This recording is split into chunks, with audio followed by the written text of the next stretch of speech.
Good morning, everyone. Welcome to RUSI. I'm really delighted to welcome to the PONI conference Madelaine McTernan, Chief of Defense Nuclear at the Ministry of Defense, just behind us here. Maddie is leading the Defense Nuclear Organization responsible for providing nuclear deterrence, overseeing the defense nuclear enterprise, and advising on UK nuclear policy planning and international cooperation on nuclear matters. Before joining the Ministry of Defense, she was the Director General of the Vaccine Task Force, another complicated and not small task, working on the response to the COVID-19 pandemic. So with that, Maddie, I'd like to invite you up here for your keynote speech, and then we can have a bit of a discussion. Thanks.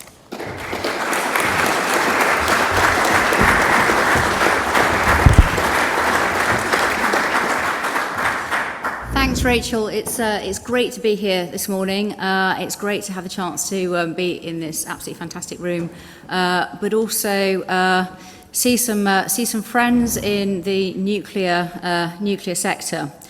Rachel started by talking about some of the challenges of the third nuclear age, and it is interesting to observe how that has developed quite quickly, even over recent times. And what I'm going to talk about today is a little bit about the approach that we're taking across the defence nuclear enterprise as to how we actually continue to meet that challenge and help provide that strategic stability that the nuclear deterrent has provided for so very long.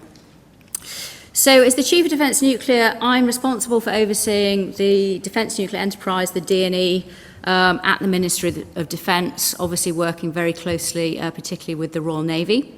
So the D&E is really the partnership of organisations that operates, maintains, renews and sustains the UK's nuclear deterrent. So that includes the Submarine Delivery Agency and AWE, and I believe Nick Elliott, the Chief Executive of AWE, is talking to you today as well. So it's quite a broad area. I've got responsibility for submarine build, submarine disposal, nuclear warheads, skills, nuclear fuels programme, all the related infrastructure, coordination of policy and strategies, and supporting the national level decision making on nuclear related matters. Although that doesn't encompass civil nuclear, clearly we work very, very closely with our colleagues, particularly in DESNZ, on where there are synergies between the civil and defence nuclear areas. So this is some of the most enormous and technically complex programmes that we have anywhere, not just in government. I don't know if anyone here has been lucky enough to actually go aboard a nuclear submarine, but it is really quite something to be standing above a nuclear reactor, looking at some of the areas where the enormous missiles are kept, as well as all the things that it takes to provide water and air to a steel tube that stays submerged for a very long time. So it's certainly an incredibly inspiring place to work, I think, whether you're interested in the policy or the science and the technical delivery of all of that.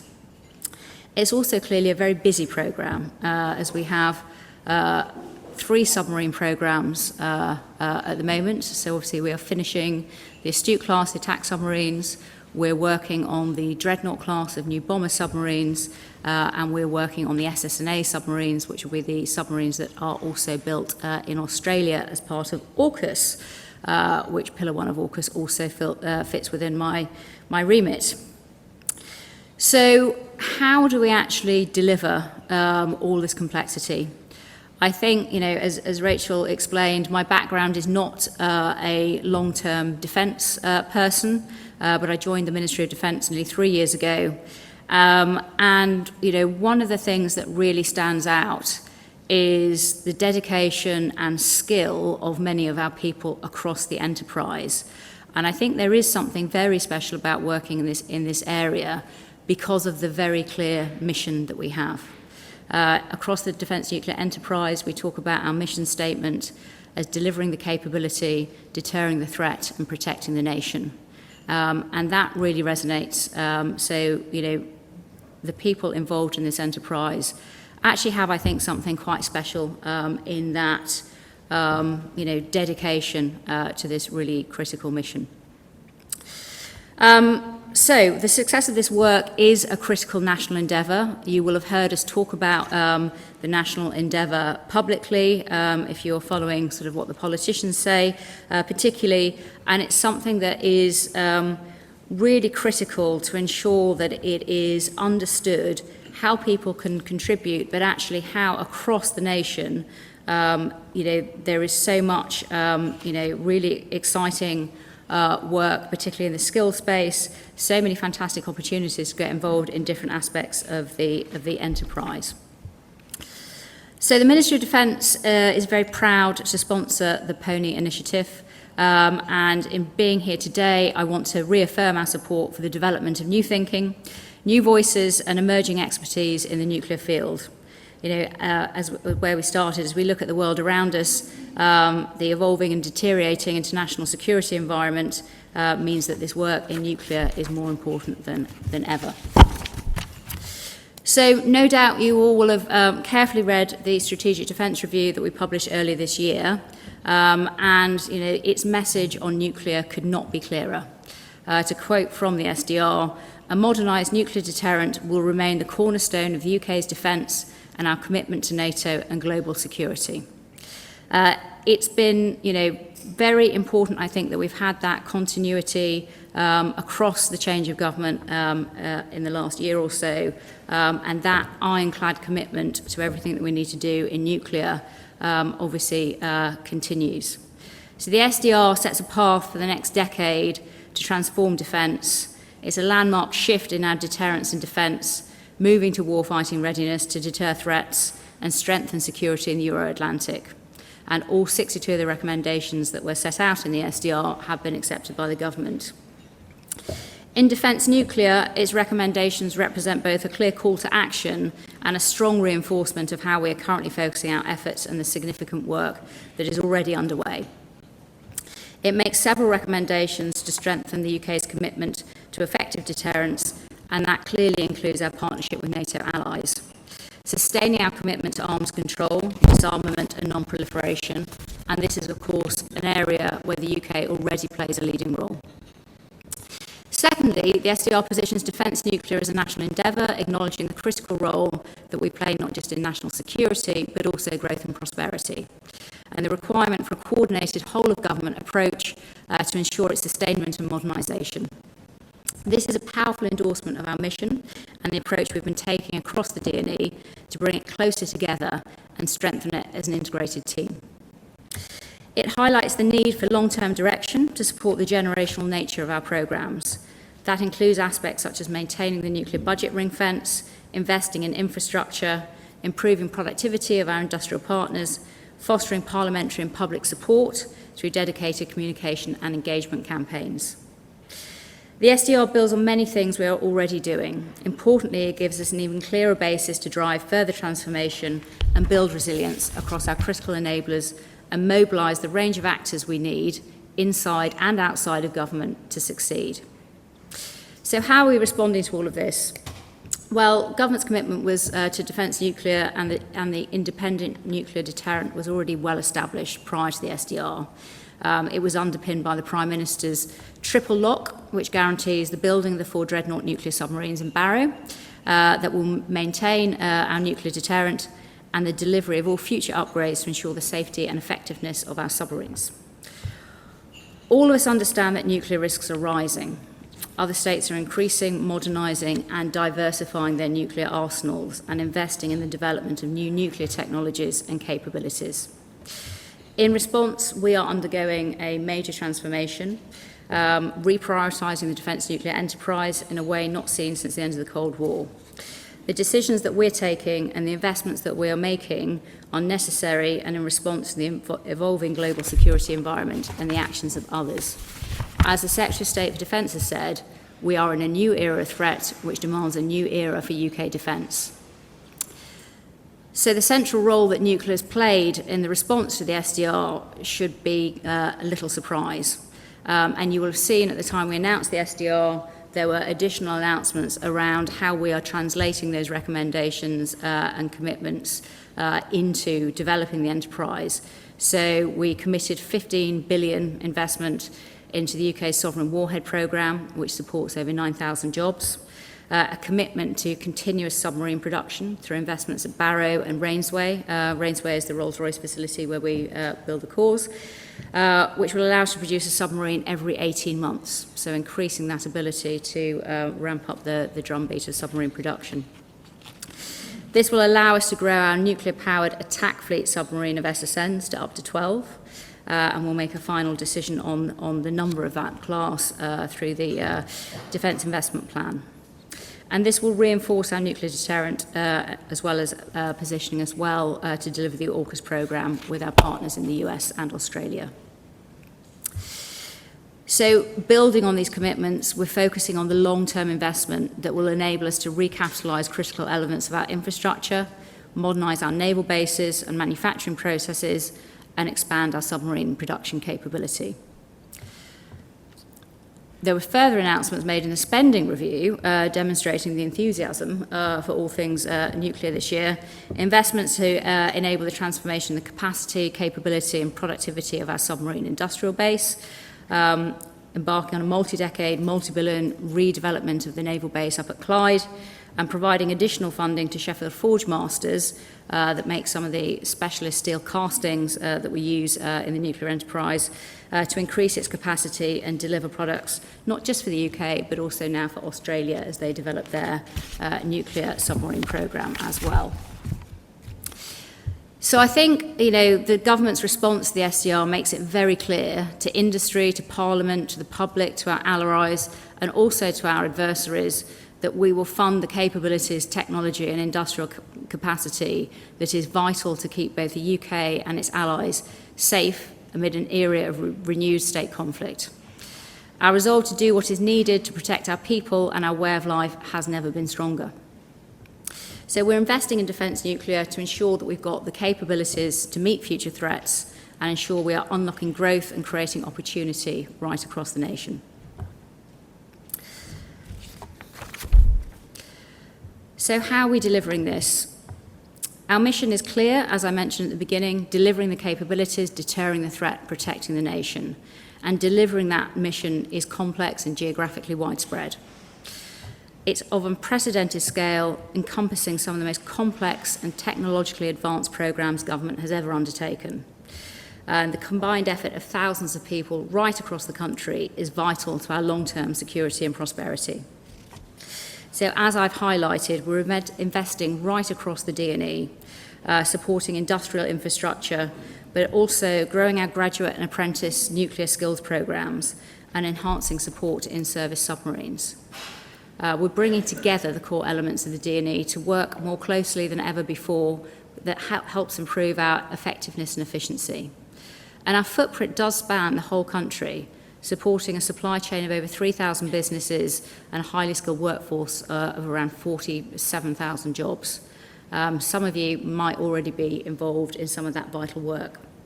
And over 95% of the D&E spend is actually in the UK, so it really makes a substantial contribution to our economic growth and our technological edge in addition to its security. For anybody that is involved, you will know very well that the work is very, very busy, but it's varied, it's challenging, it's inspiring, and it's very rewarding, and it really matters. Every person in the D&E is helping our country prosper and keeping us safe. So the work that we're doing is underpinned by defence reform, which was announced by the Secretary of State earlier in the year, which continues to drive change and provide foundation for the successful implementation of the SDR. One of the first steps that we made in the Defence Reform Programme is clarifying accountabilities in order to reduce duplication and lines of effort in the MoD. So as the Chief of Defence Nuclear, I'm one of the 4 senior leaders who reports to the Defence Secretary as part of the new Quad, alongside the Chief of Defence Staff, the Permanent Secretary and the National Armaments Director. But this doesn't mean that we will be 4 siloed areas. And the D&E obviously is a very integrated enterprise. As I mentioned at the beginning, I work very, very closely with the Royal Navy. Obviously, the Navy are delivering our nuclear operations, and it's really important that as an enterprise, we can work seamlessly to plan for best effect. And I think that is underpinned by some of the statements that the Secretary of State has made, talking about how the world is changing and defence needs to change in order to support that. And it does require us to work more closely than we have done before. And it's also critical that we take all of this additional resource and responsibility seriously, particularly in the defence nuclear enterprise, where in order to help us manage the number of mega programmes that we do, we have a fairly unique set of freedoms and a ring-fenced budget to support us in doing that. And this really reflects the scale of what we are trying to deliver across the enterprise. Looking ahead, I don't know if we have many industry participants with us today, but clearly part of the rationale for being really clear about our ambitions and what we're doing, and importantly, that we're putting money behind this ambition, we're sending a really clear signal to industry about our commitment, and that commitment being for the long term. And also, I think, assuring the public and our allies and reminding our potential adversaries that we are confident, capable, credible, and a responsible nuclear weapons state.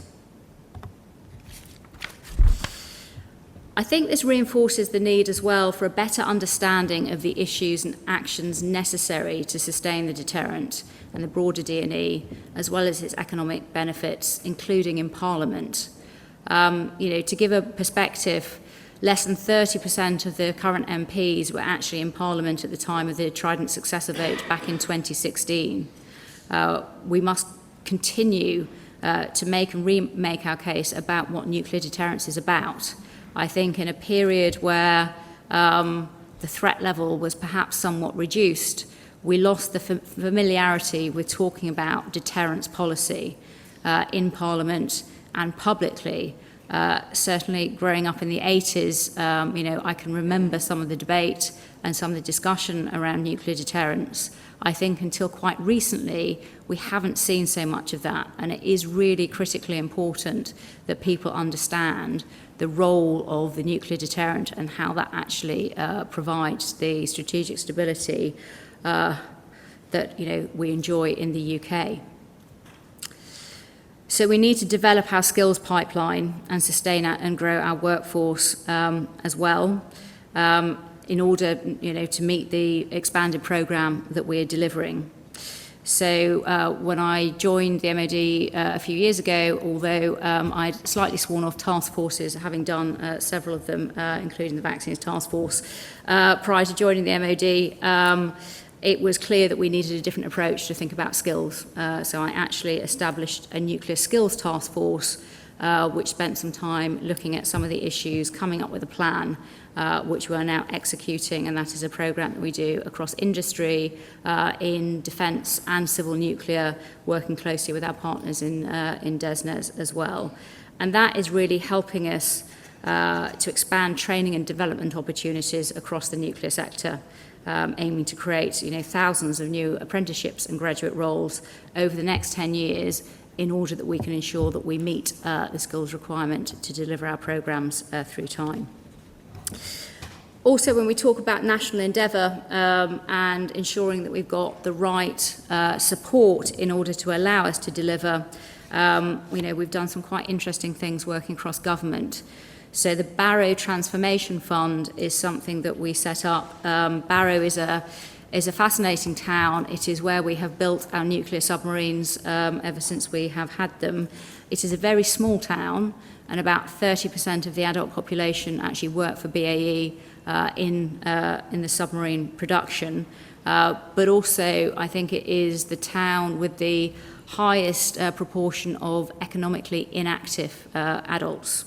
So Barrow will continue to grow as we continue to put more work through the submarine production with BAE up there, and we need to ensure that the town is an even more attractive place for people to live and work.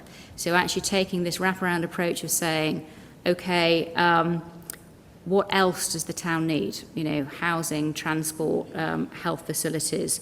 So we've been working closely across government with all the relevant departments. We started by taking them up to Barrow to have a look at some of the submarines in build, because I know that as soon as I do that with people, it is a winner, and that they will be Team D&E from there on in.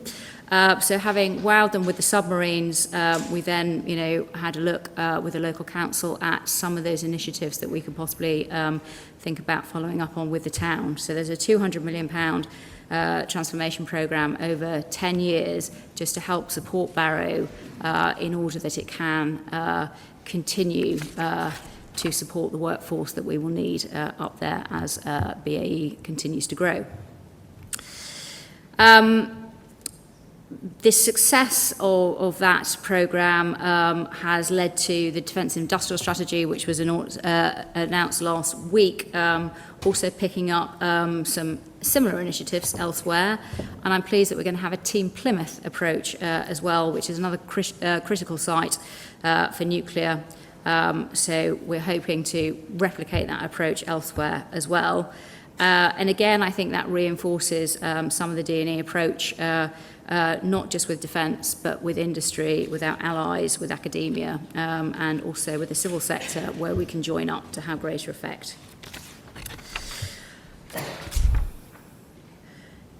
So I think, people quite often ask me how I ended up doing this job, and it's not necessarily obvious if you look at my CV. I think the uniting thread is if you continue to solve difficult problems, people will just continue to give you bigger and bigger things until you end up with my job.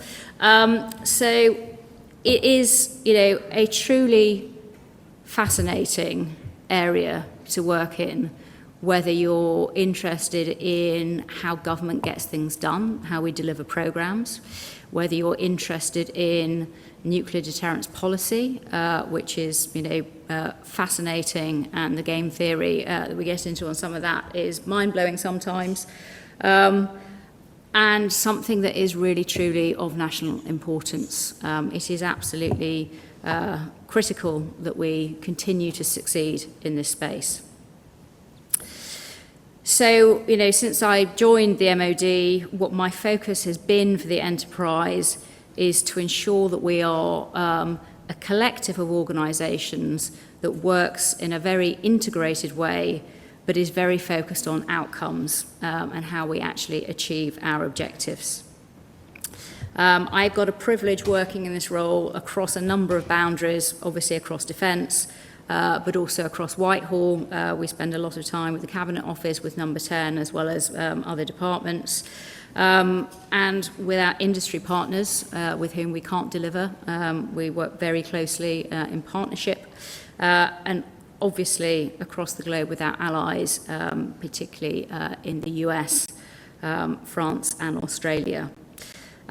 Working alongside and sharing learning and experience with some of those colleagues is very inspiring.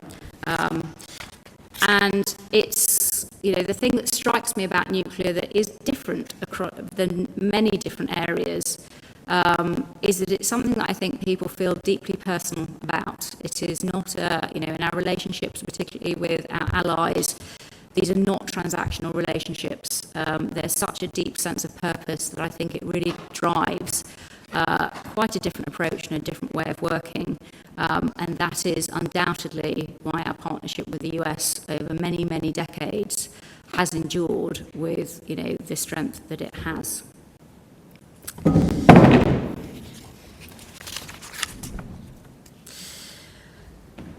So, if anybody is considering joining us in the nuclear enterprise, there are obviously endless possibilities to do so, no matter where you fit on that spectrum of policy to delivery. And I think what unites many people is this mindset and culture driving high performance in which people feel valued, can thrive, and we're building rewarding careers. And with so many of you here, I think, nearer the start of your career journeys, I wanted to highlight a little bit some of the possibilities for you either working already in the enterprise or looking for a role in defence nuclear. This really is a chance to contribute to some of the most exciting and innovative programs, not just in government, but across the globe, and in doing so, play your part in delivering the UK's top national security priority. Attracting and retaining the people we need is a huge focus. We're broadening attraction programs, tapping into new talent at new sites and accelerated upskilling. We're looking not just at our employment propositions, but also how we provide flexible pathways to ensure that people have exciting and fulfilling careers with employment opportunities across the whole sector. So if you are looking to pursue a career in nuclear, there is a long-term, secure, rewarding and exciting career out there for you, and it'd be great to have you join us in the mission to keep our nation safe today and in the world of tomorrow. So thank you for having me here today. Thank you for getting involved in this growing network. We look forward to continuing to engage with you, learn from you as the next generation of nuclear thinkers on these complex, interesting and vitally important issues. So I hope you have a very successful and very enjoyable conference.